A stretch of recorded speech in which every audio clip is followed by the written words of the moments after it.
Hello, and welcome to Husky Talk. I am your host, the best podcast host in the universe, Steve Cully. And with me today, a very special guest who we scheduled for last week. And unfortunately, it didn't work out. And we were lucky enough to get him back for this week, Mr. Eric Bechtel. Am I saying your last name properly? You got it, Steve. Because despite being the best podcast host in the universe, the best podcast host in the universe sometimes struggles with pronunciation of names first and last. So he can quite frequently embarrass himself by butchering someone's name. I wanted to give you a heads up ahead of time. So I got it right. Calls me EB, makes it easy.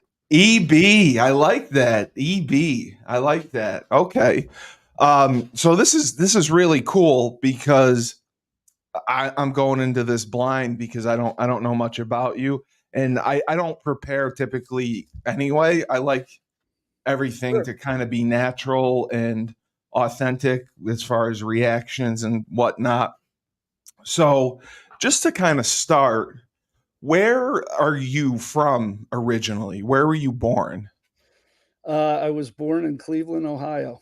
I'm a Midwest boy. Oh, you're a Midwest guy. So Yeah. I take it you have to be a Browns fan then. I am a diehard, lifelong Browns fan. You are. Grew up going to games in the old municipal stadium with my dad and my brothers in the old dog pound. Which God, there will never be another. And I know. I'm begging Jimmy and Dee Haslam if they build a new stadium, which they're in thoughts of doing, that they recreate the old dog pound with the little mound of grass, fence, because there was nothing like it in the NFL.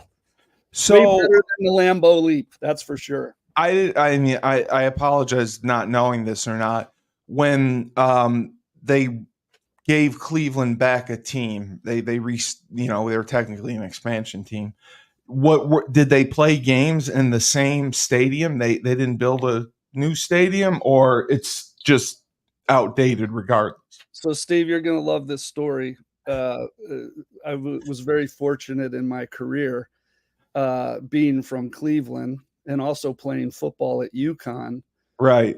That I was involved in the development and build of Rentschler Field. Oh, he told me that. We moved from the old Yankee Conference into the Big East.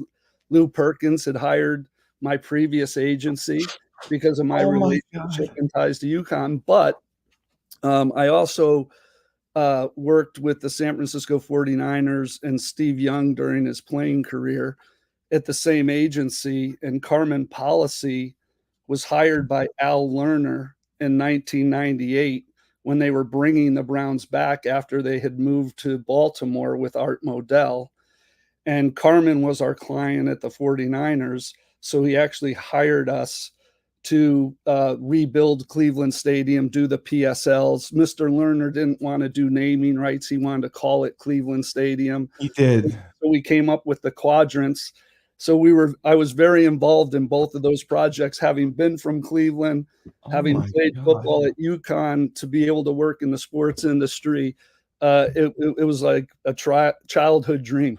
It was I mean, for sure. It was a brand new stadium in 1999. Okay. And now it's like every other NFL stadium. After about 5 to 10 years, they're antiquated and they need to be rebuilt, or a lot of money needs to be dumped into them, because once Jerry Jones built AT&T Stadium, everybody's been chasing, and it's an arms race in the NFL right now. No, it is in college too. So realistically, in the NFL, you think, within 5 to 10 years, that really is the true lifespan of any new stadium? Well, it's only because technology is changing the world and it's growing so fast. Yeah.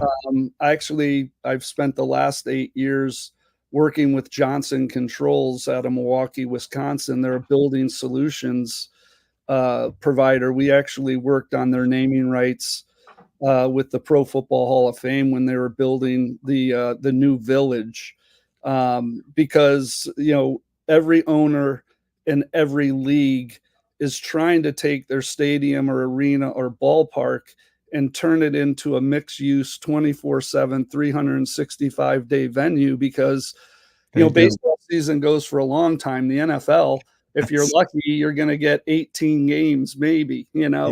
Yeah. So they're building these mixed use developments and practice facilities and entertainment centers. They Uh, are. when Yeah. you talk about an arms race, it's and Wow. because technology is changing so fast. When Jerry Jones built AT&T Stadium, which is over 10 years ago, it can't even come close to SoFi Stadium or Allegiant Stadium now, because there's just new ideas, new Right. technologies. Same thing in the NBA, what Steve Ballmer's doing with the Intuit Dome, which is opening this year for the Clippers. It's just fascinating. So when this isn't the old construction model that Yeah. our fathers and grandfathers grew up with, because right now it's about, hey, when you open that stadium or arena, how are you going to maximize the revenue streams for the next 30 or 40 years as the owner? Because salary caps aren't going down. No, they keep increasing As long as those network significantly. deals keep going up and up and up, the player salaries are going to go up and up. And owners are they're billionaires and they're in this to make money. So take me back. Your first experience playing football. Like I played when I was 9 years old. I played Pop Warner football. Did you play at a younger age, or did you play more junior high, high No, school? no, I played. I moved from Ohio to Pennsylvania. Oh, okay. I started playing Pop Warner in first grade. Oh my God. And ironically, I ended up in Connecticut. And when I was done and started a family, like our town wouldn't let us put. They wanted you to do flag football for like Yes. kindergarten, first and second grade. Yes. And I was fortunate enough to have a couple knuckleheads as neighbors who had all played college football. And we went and petitioned the town that we wanted to put our first grade kids in pads. And they gave us a 1-year trial basis, and we had like 40 kids show up. And but yeah, so I played football my whole life, until I What got what to UConn. what position did you play? I in high school I was in Connecticut, Weston, Connecticut, and I played quarterback and free safety. What high school? Weston, Connecticut. You went to Weston. Yeah, I Okay, went to that's Weston. Sean Mulcahy. Okay, I got Yep. you. And I played free safety at UConn. Mm. I was recruited as a defensive back. I was a left-handed quarterback, and not Yeah, many, you can't play. there's not many good ones, even though Steve Young was one of the best, and I got to work with him during his playing career, which was pretty cool. But we had enough good quarterbacks at UConn, so I played free safety. Did you? I'm just curious because I do a show with him. Did you play with David Schuman at all? I don't think so. I was there Okay. from 80. I played 84 to 87.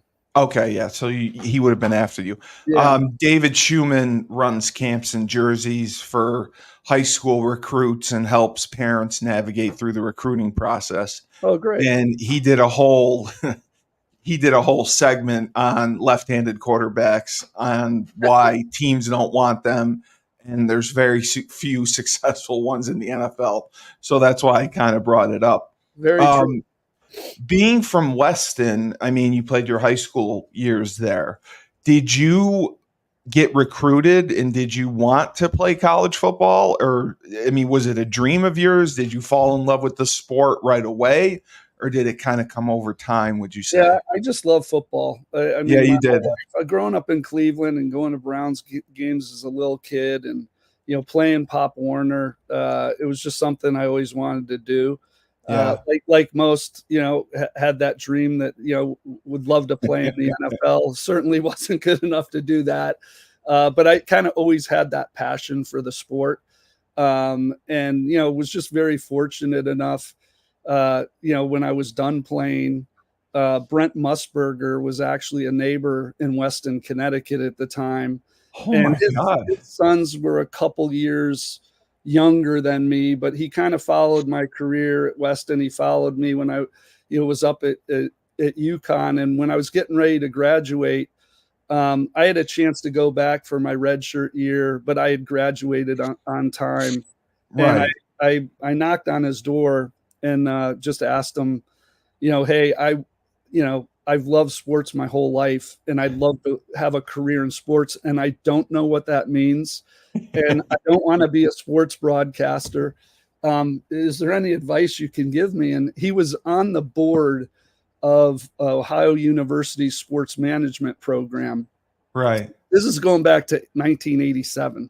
So I graduated in 88, in the spring of 88 from UConn. So he was on the board and he said, look, there's this program out in Athens, Ohio, that Peter O'Malley, when he moved the Dodgers to LA, his best friend was a professor at Ohio University, James Mason. And at the time, and this is in the 60s, he said, look, I don't want former players coming into my front office. They don't have any business experience.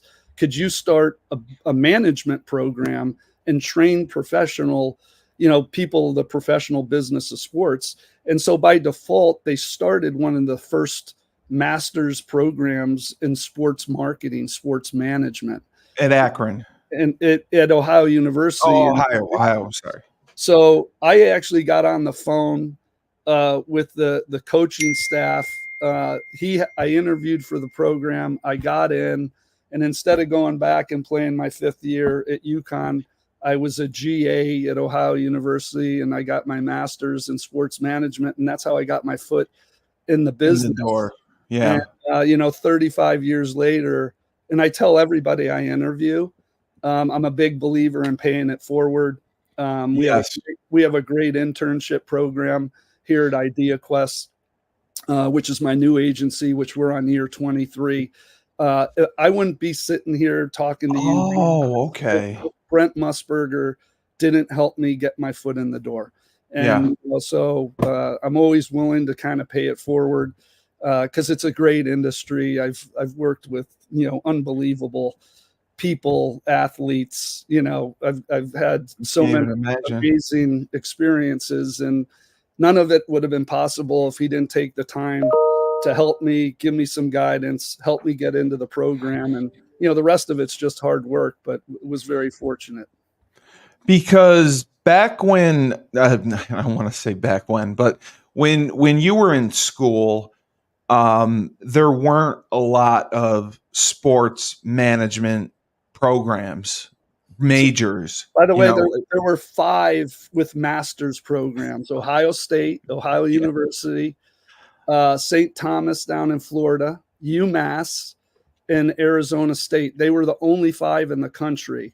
There were no undergraduate degrees. And now my nephew just graduated from UConn this past year. Every college, there's thousands of undergraduate degrees in sports marketing, sports management, and there's thousands, where you can get your master's degree. The interesting thing about Ohio University and UMass and those early programs, Ohio State, is just by default, they have the most alumni that are working in the industry. That are working, right. They started.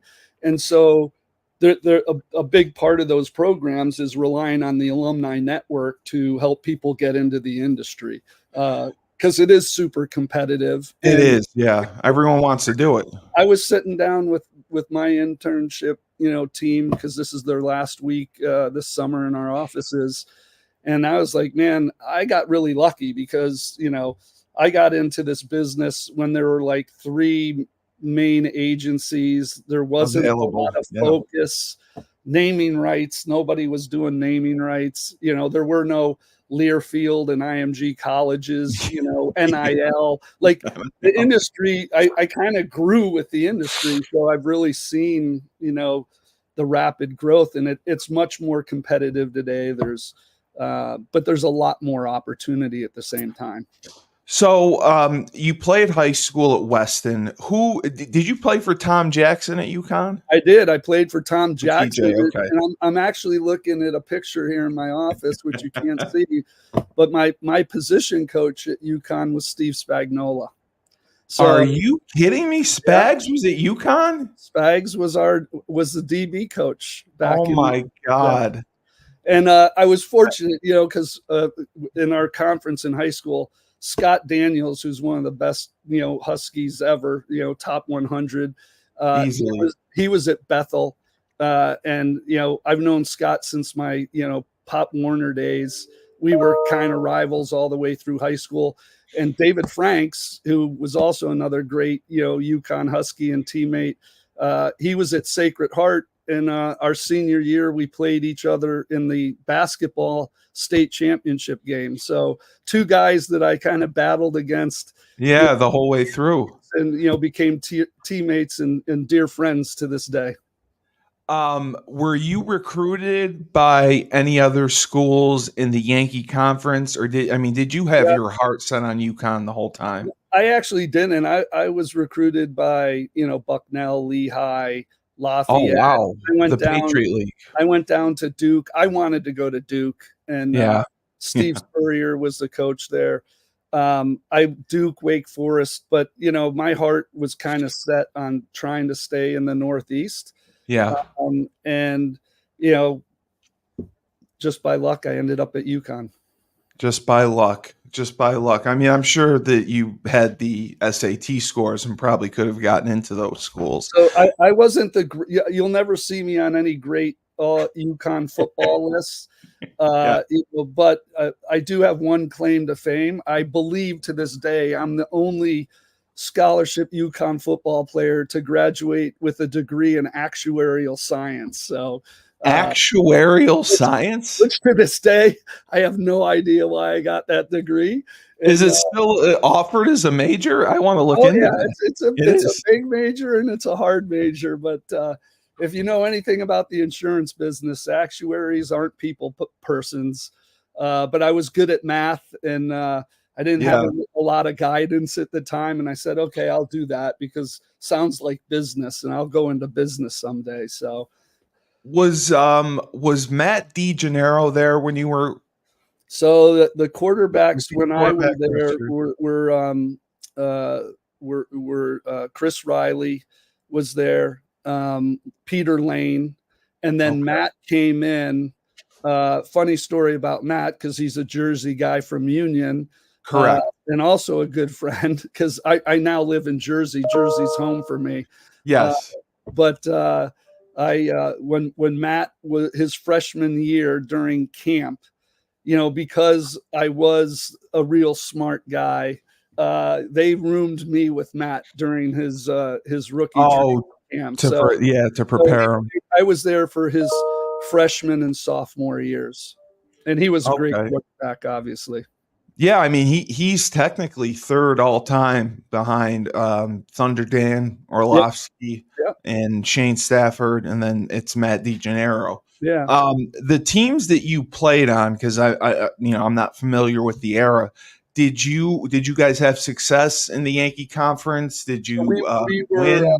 We won the Yankee Conference. What was my junior year? Our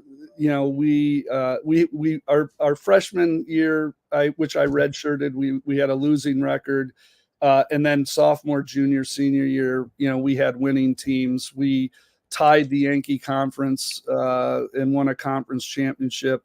I have that ring somewhere floating around my house.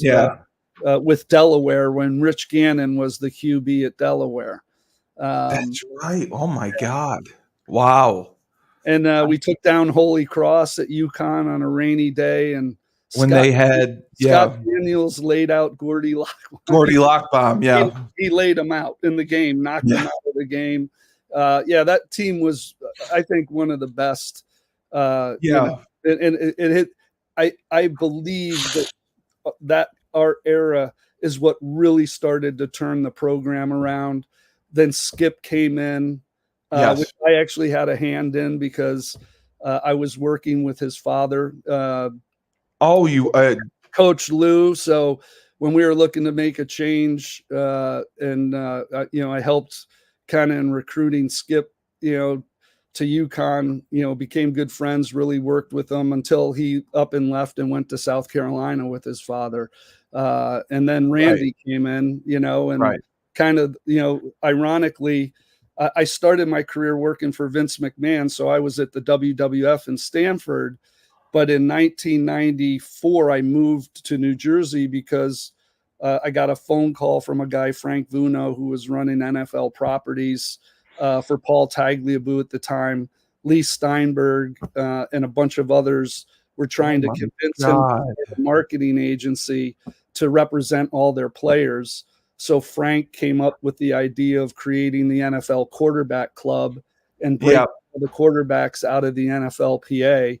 And that's when we started Integrated Sports International. So I moved to New Jersey. We were right in the Meadowlands at Giants Stadium. We had a great office, and we kind of caught lightning in a jar. But at the time, I had stayed in touch, with Lou Perkins, who was the AD. I knew his desire was to, get football to D1 level and get them out of the Yankee Conference. He was in negotiations. Everyone knows the story with Robert Kraft. They ended up hiring us to assist in those negotiations. And when Robert Kraft kind of pulled the wool out and got his deal done in Foxborough, Lou had to continue working with us because he couldn't negotiate with the state of Connecticut directly. Directly to Rentschler Field. So he ended up retaining us, and we ended up negotiating that deal and, kept us on board to do the PSLs because we were already doing that for a couple NFL teams. And it was really a project, a passion project for me, having played there and been able to help, a little bit and moving, UConn and being part of that. So it was a fun part of my career. And I'll never forget it. We were there when Michigan came to play, and that vision was that stadium could have always been expanded from 40,000 to 60 or 70. That was the plan, right? And I was there for the Michigan game, and it was standing room only. And I'm like, oh my God, this is so awesome. This is going to happen. Yeah. And then it kind of didn't happen for a bunch of other reasons. But but it was fun for me to have a small role and be involved in that. It was kind of like the Cleveland project too. Well, first of all, I want you to know I'm probably one of the biggest WWE fans around.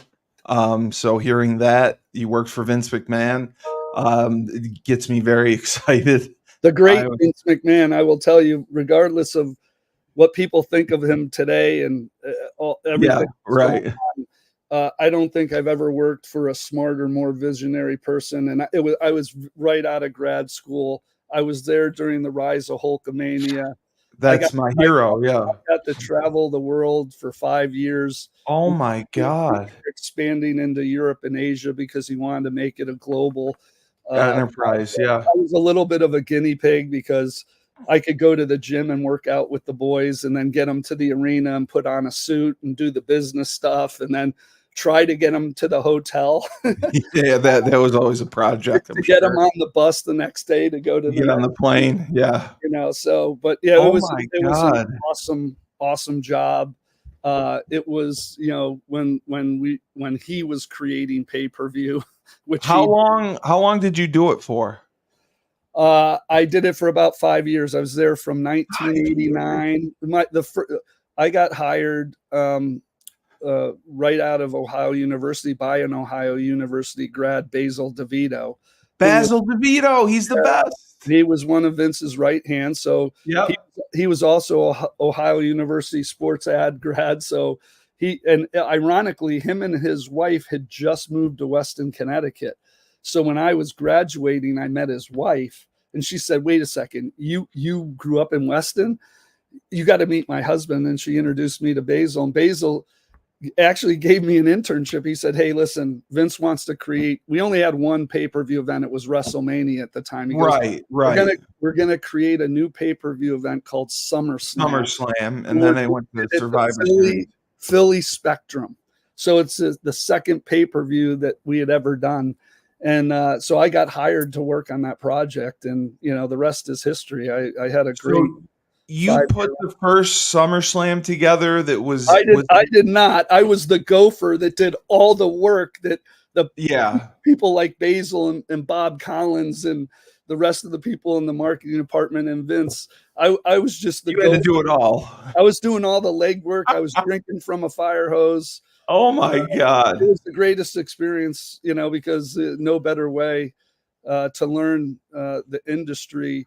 And when I say that, the reason why, it's because Vince had this vision that I'm going to take this regional product and I'm going to make it global, national, right? But the only way to do that is to do everything in house. So, whether it was the TV, the ticket sales, the sponsorship, the promotion, the merchandising, the magazine, he brought all that in house. And I could have gone to the NFL. I wouldn't have learned as much as I learned by going to the WWF at that. I still call it the WWF. So whenever I see any of the old boys and I say I'm a WWFer, and I run into them all the time. But I can imagine I'm one of the OGs, from the original. So, were you a fan of WWF before you worked there, or did you know much about it, or not? So, ironically, when we were at UCONN, the first two WrestleManias, we went to the Hartford Civic Center.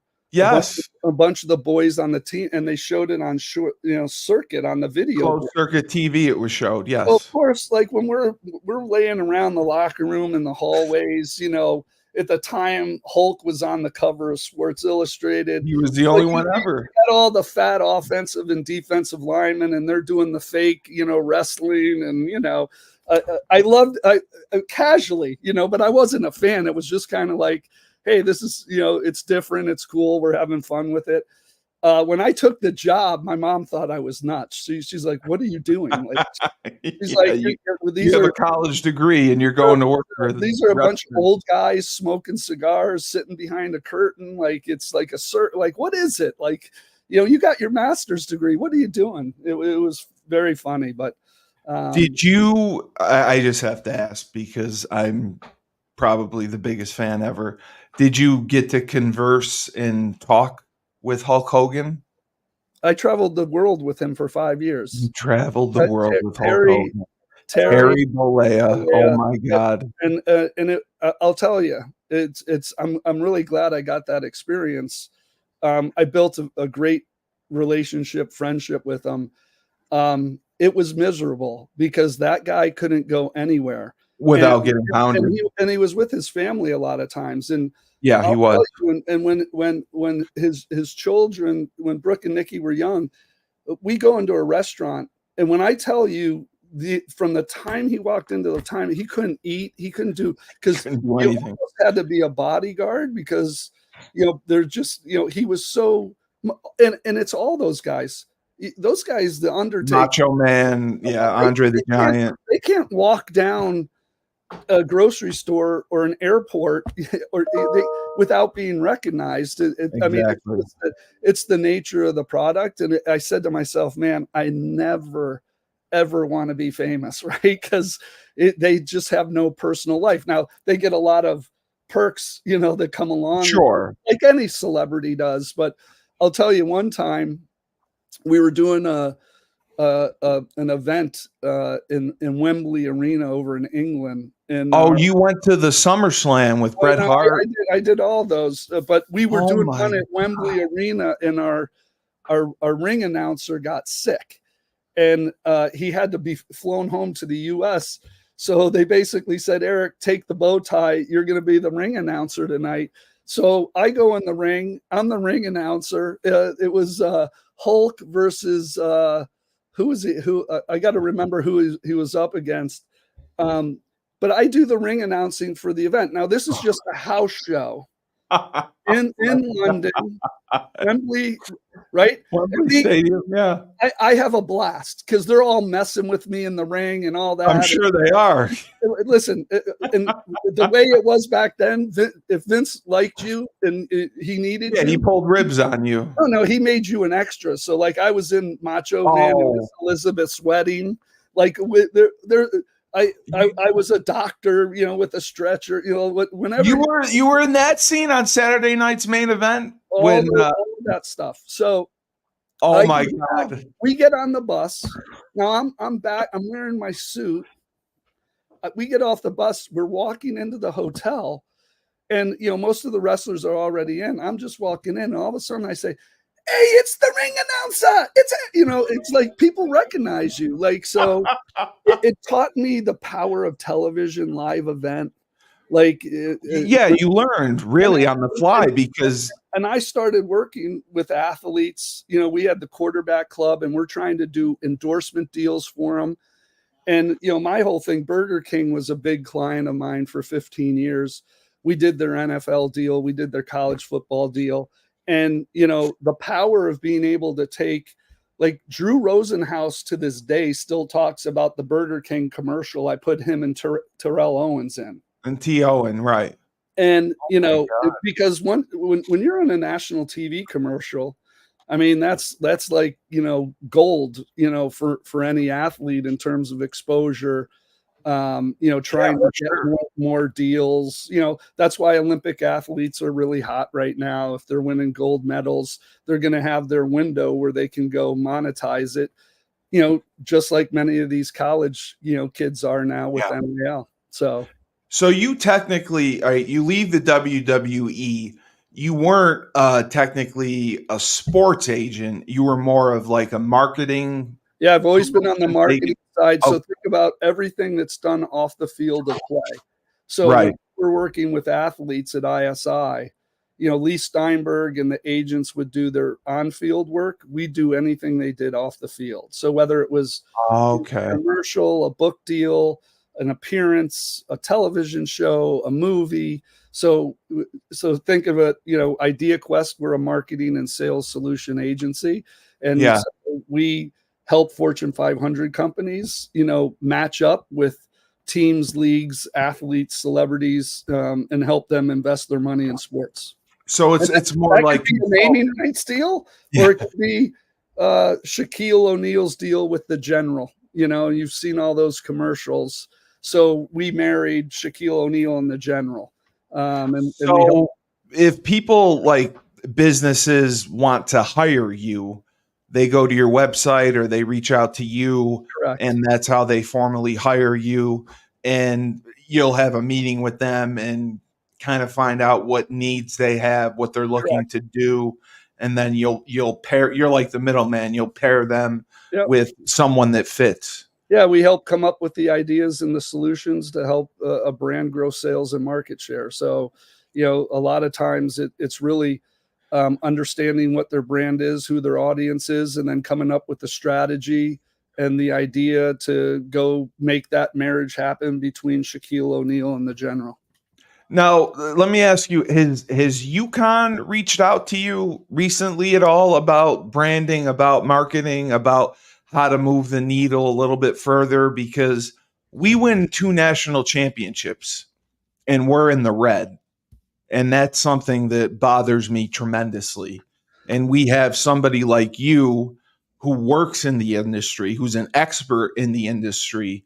Why aren't we taking advantage of that and using your ideas, or at least meeting with you to find out what we could be doing different? So, I've definitely had conversations with David and Jason. One of the issues is with college is you've had a lot of these multimedia rights companies like IMG College, Learfield. There's a handful of them out there, JMI, where they're paying, a multi-million-dollar rights fee to basically have the right to sell all the assets around UConn athletics. It's actually, Learfield's, UConn Sports Properties. I have a good dear friend, Bill Daytree, who works there. and a couple other people. So, they own those rights. So it's very difficult, for let's say the athletic department to come to me unless I'm an individual donor and I'm going to write a big check. But I got one you. of the shifts I'm seeing right now because of the NCAA,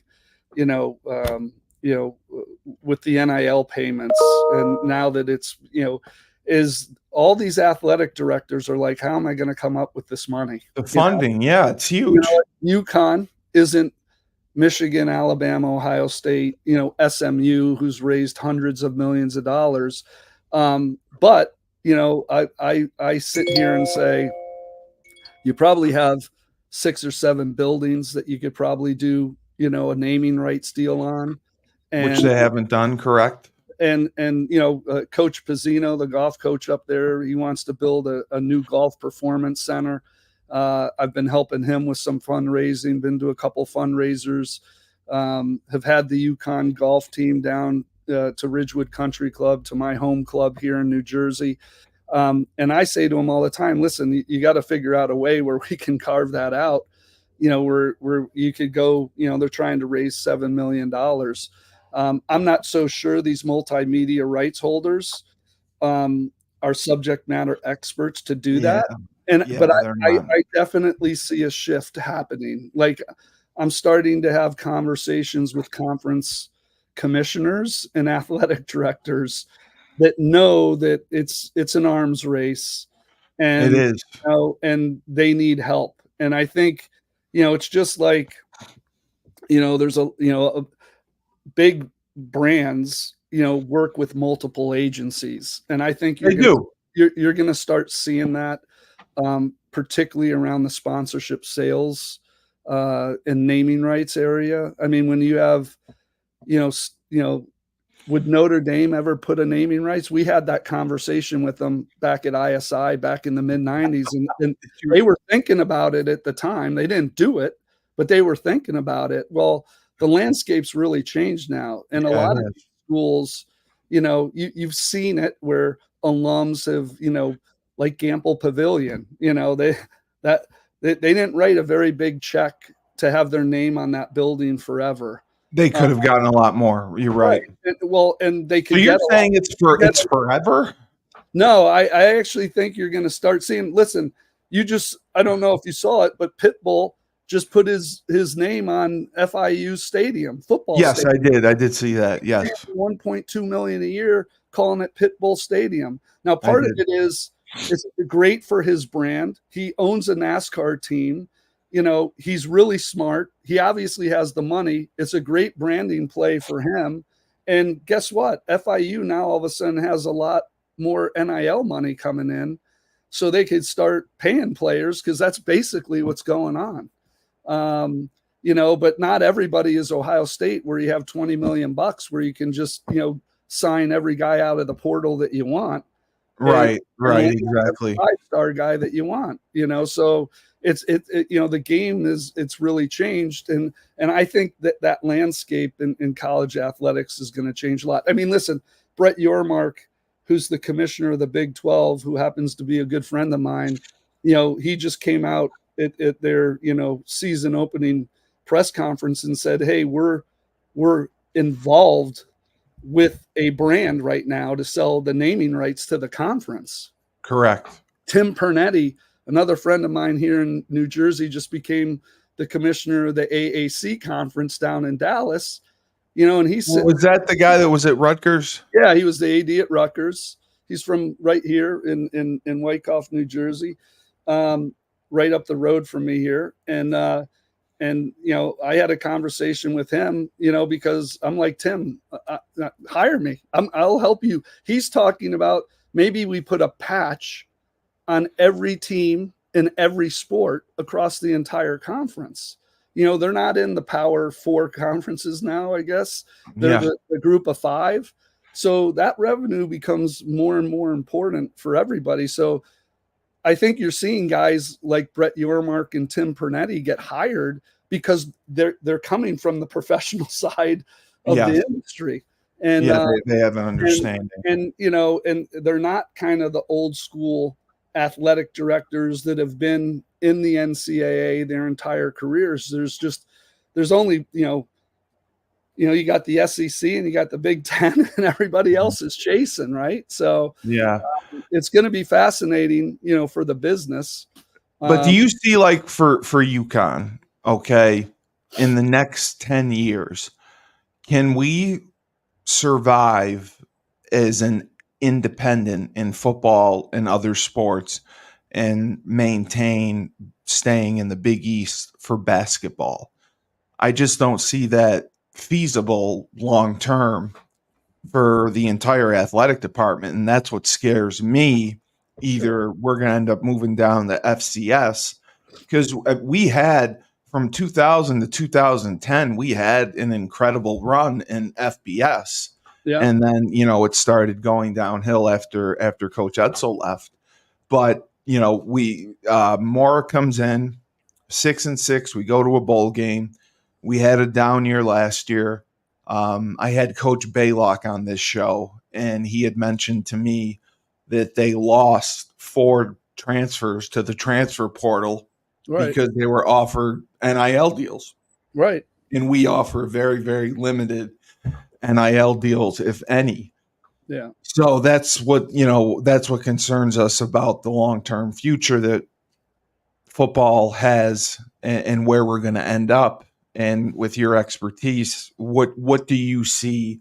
Is it possible for us to go to a conference for football and all the other sports, or are we going to end up having to go to a conference and bring basketball with it? Well, I mean, listen, it's a political conversation internal, I'm sure. It is. I know. Brett was pursuing UConn pretty hard to come into the Big 12. Listen, basketball's winning national championships. That never gets old. It's great. You're absolutely right. But the model of where this is going, I happen to be a big believer that we're not done. With all the movement, with conferences. Oh no, I think it's just begun. Yeah, and I think ultimately, I personally see a super conference coming of 64 teams. Yeah, it's pro sports now. Yeah, it really is. And I think with the strength of our basketball program, certainly because we were there during that stretch when we were in the Big East and FBS. That we could be included in that. Obviously basketball speaks for itself. Do I think UConn can stay independent in football? I think Coach Moore is doing an unbelievable job. He is. He really is. With the hand he's been dealt. Yes. But truth be told, there's only one, Notre Dame. That's it. And because they're getting the television money, and it's significant. And they already have a conference alignment. Right, with the ACC. So do I think we can keep staying independent? And it's not long term. It's not, and so that decision is going to come to a head at some point. At some point, yeah. Where we're going to have to, say, okay, if we want to be part of this and these revenue streams, we're going to have to make that decision. I also wanted to ask your opinion. What did you think of the NCAA increasing all the scholarship limits? Because I know that's going to be costly, and I had read that some universities will use the full allotment in some sports that generate revenue, and the sports that don't generate revenue, they'll use maybe the minimum. I mean, it's like 105 football scholarships. I mean, that's the old days. There's only so much money to go around. So it's, how are you going to keep recruiting, build winning programs, and spread the money around. It's becoming professional sports. It is. It's pro sports now.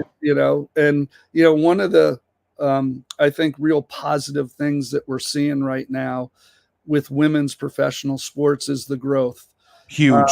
Yep. The team valuations are going up in the NWSL, the WNBA, the broadcast deals are getting bigger.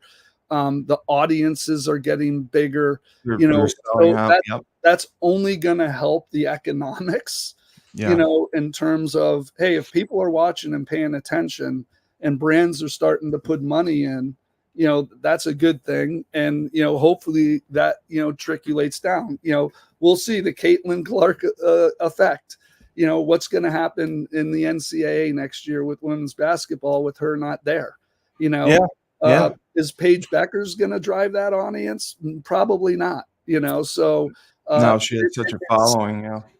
She seems to have really made a huge difference, that she's transitioned into the WNBA. So, but if those metrics continue to rise and, these billionaires, start buying these teams, that's going to be good for women's sports. It should help, at the NCAA level as well, in terms of raising money and scholarships. So, but at the end of the day, the pot's only so big.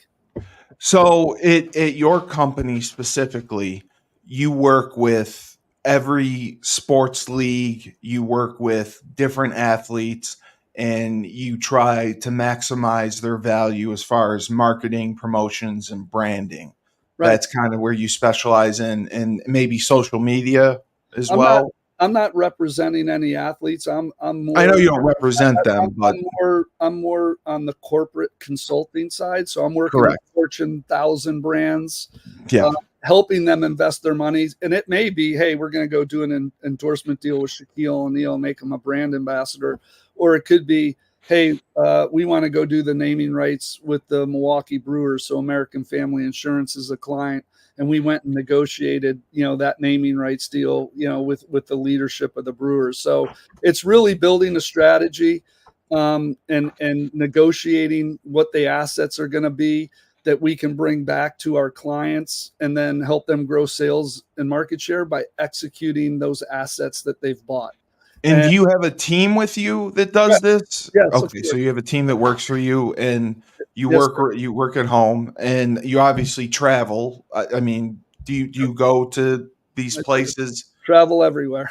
That's awesome. Travel wherever the business is. I've been fortunate enough to be at more Super Bowls and Final Fours, and every Formula One races, you name it, Kentucky Derbies. That's amazing. It's a fun industry. I get paid to do this.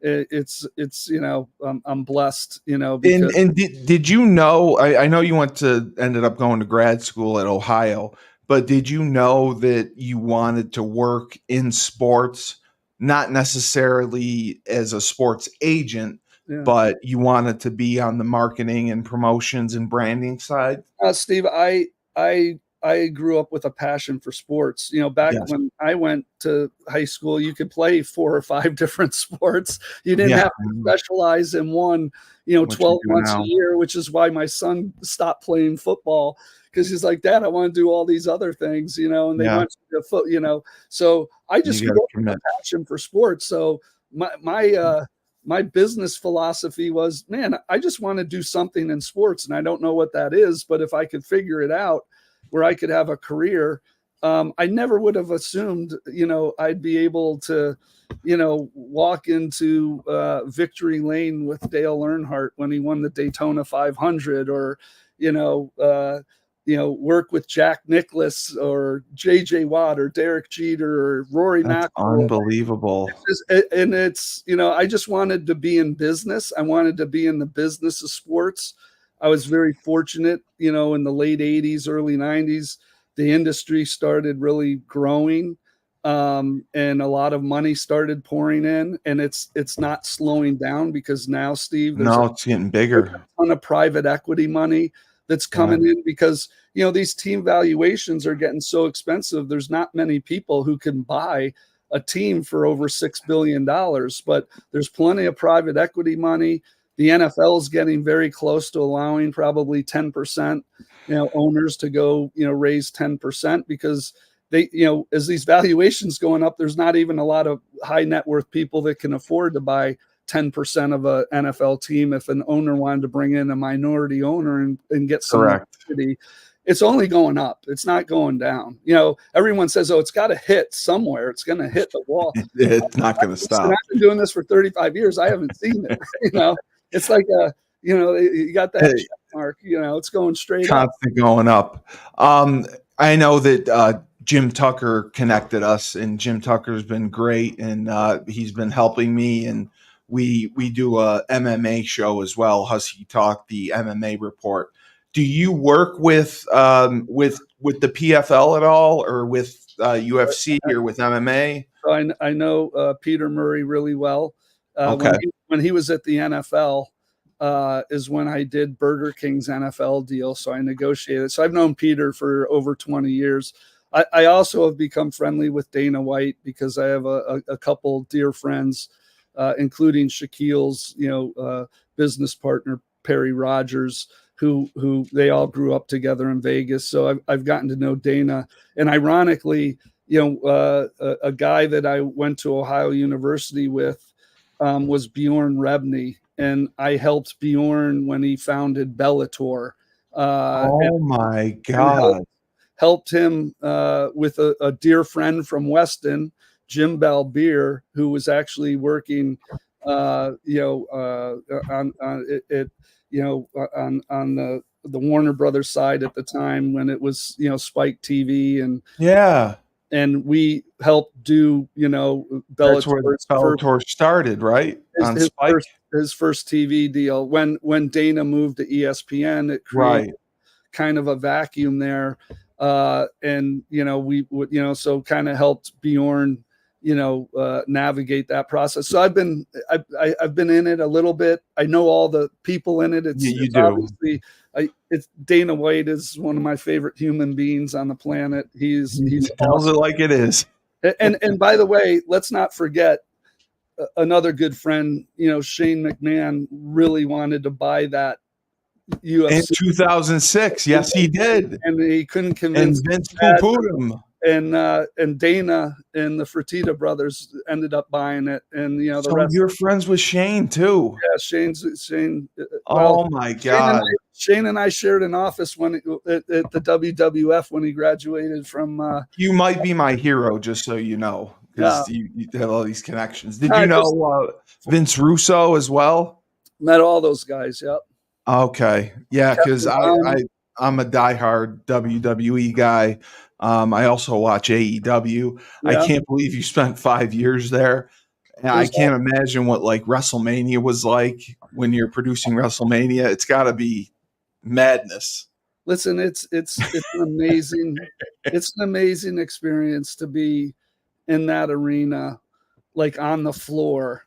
When you hear the roar, it's not like the Super Bowl. It's not like the Final Four. I mean, it's completely different. You have been there, and I can only imagine what it's like, for those guys who are unbelievable athletes. By the way, it's an amazing experience. And the funny part is, you could go to Topeka, Kansas, on a Friday night at a house show.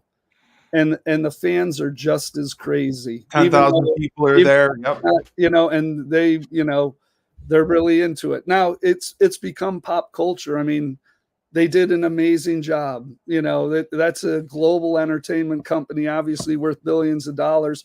To be where it was when I started there was no question in my mind that Vince was going to get it to where he was going, because back in the late 80s and early 90s, he was talking about the end game. He knew. He really was. He knew he could do it. He wanted to go public, and he was talking about doing it back then, really? Wow. So it was like I said, I got lucky. It's all luck. I don't want to take up too much more of your time, but what was your thought of the merger between UFC and WWE becoming TKO? Listen, I think, Ari and, they're really smart people. Yeah, they are. It makes all the sense in the world, even though they were kind of competitors for a long time, but at the end they would both deny, which was hilarious. They're very different, obviously, products, but when you look at the economies of scale, and what they can do from an advertising and sponsorship standpoint. Obviously global, the machines, from all the internal with selling tickets and promoting and content and building characters. I mean, it was a no-brainer, and I think it's an undervalued stock right now. I think it's going to continue to grow. It's not going anywhere. It's only getting bigger. It's going to be fascinating seeing what Netflix does, with Raw, with the new deal that they've done. There's a lot of smart people, that are working inside both of those companies. Great leadership. So you knew Bruce Pritchard as well, Pat Patterson. You worked with all those guys. All of them. What was your technical? Did you have like a technical title with them? I mean, I know you did everything. I worked in the marketing department. Okay. So I actually did I this is why I love working with Vince. I actually did the first sponsorship for a pay-per-view event in history with Domino's Pizza. Oh my God. SummerSlam. Yeah. And it was really cool because we were trying to pitch Gray Advertising, their agency, about doing this sponsorship. And Vince, at a TV taping, he literally said, okay, listen, go down the street, get a couple guys in their uniforms, bring 10 pizzas, and I'll let you have the guys walk down and like deliver them to Bobby Heenan and Gorilla Monsoon, and then they're passing them out to the fans. And we just took that little clip. And you filmed it. Yeah. We filmed it. And then we took it to Gray Advertising and we said, this is what you can do. This is what you can do with us. Done. They did it. They did the deal. So wow. It was, but I was, it was a great role because the company isn't as big as it is now. Now it's still, you had to be a jack of all trades. And by the way, that comes with other stuff. When I don't know if you remember, Vince started the World Bodybuilding Federation. I do. The WBF. And I remember ICO Pro. We go down to do our first pay-per-view event in Atlantic City. You did that too? You did the ICO? No. I'm going to tell you a funny story. And Vince says to me and Shane, and I tell this story all the time and people love it. We're in our suits, suits and sneakers. That was our thing because you're running around an arena. Vince started the suit and sneaker fashion before any professional athlete was doing it. And so he calls me and Shane over and he says, go upstairs and put your workout clothes on and get back downstairs backstage. And we're like, why? He goes, just do it. So we go upstairs, put our workout clothes on. We come back downstairs.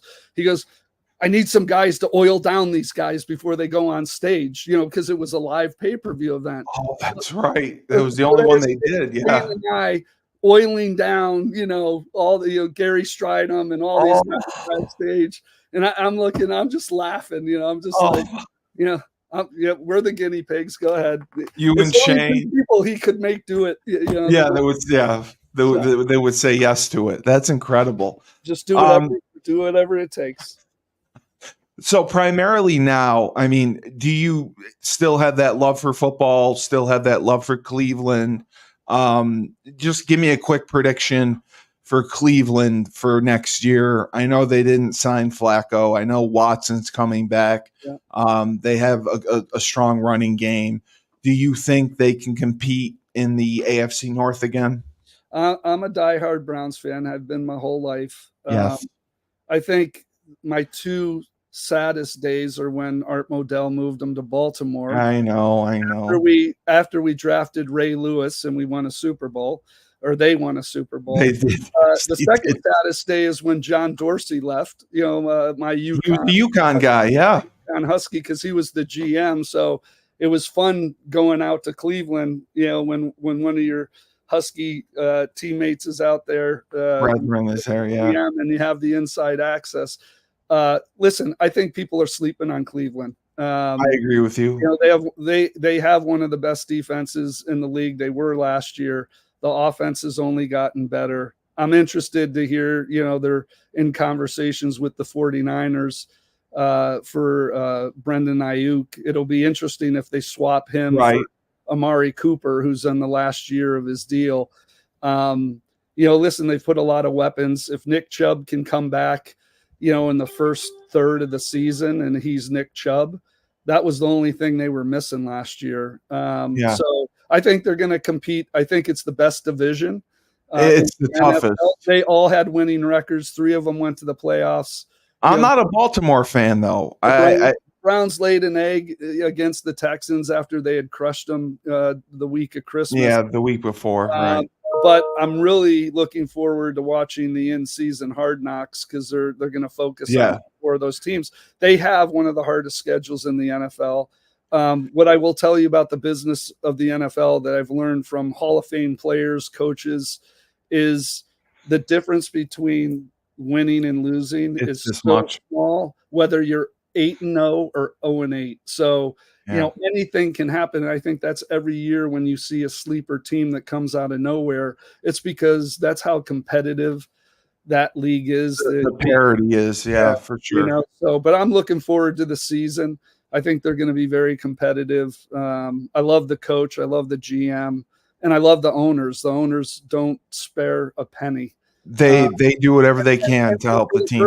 We literally have an ownership group, a head coach, and a GM that are all together on the same page. And it's one of the best locker rooms.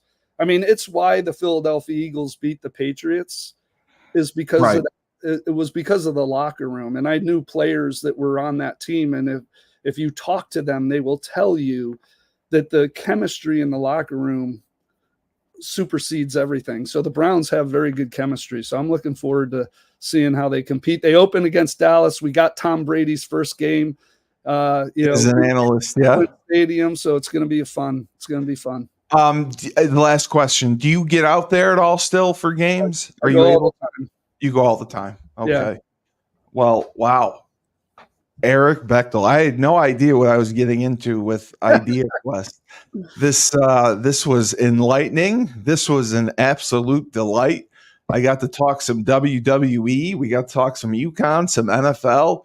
You've been doing it all, and I don't think you're slowing down. I think you're having a ball with it. How old's your son?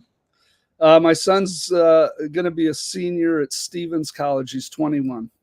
Oh, God bless you. God bless you. So you got your son. He's done. He's got a twin daughter who's up at Colby College, Michelle, and my oldest daughter, Taylor, is living in New York City. She went to Colby as well, and she's a paralegal at a big city. So Colby's way up there in Maine, right? Waterville, Maine, baby. Waterville, Maine.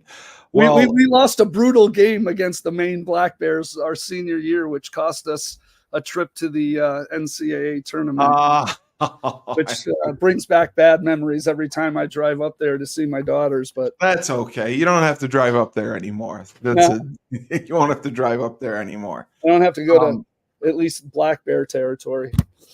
But thank you very much for coming on Husky Talk. We have been reconnecting with alums, allowing them to tell their stories and trying to focus on what they've been doing since graduation. And it's been a great show. So Eric Bechtel from Idea Quest. If I will put your website in the show notes. Great. I post everything on Facebook, Instagram, and LinkedIn. Yeah, just shoot me the link. We'll put it up on our socials as well. Oh, great! I'll help you connect with others. Please do, because I'd love to talk to more from your era. Yeah. I'm trying to get people from different eras. I'm doing people from different sports as well. So hey, once a Husky, always a Husky, as they say. Yes, for sure. Thank you so much for this. I really appreciate it. You're welcome. And my closing line is: remember, when life gives you lemons, don't make lemonade. Take 2 oranges,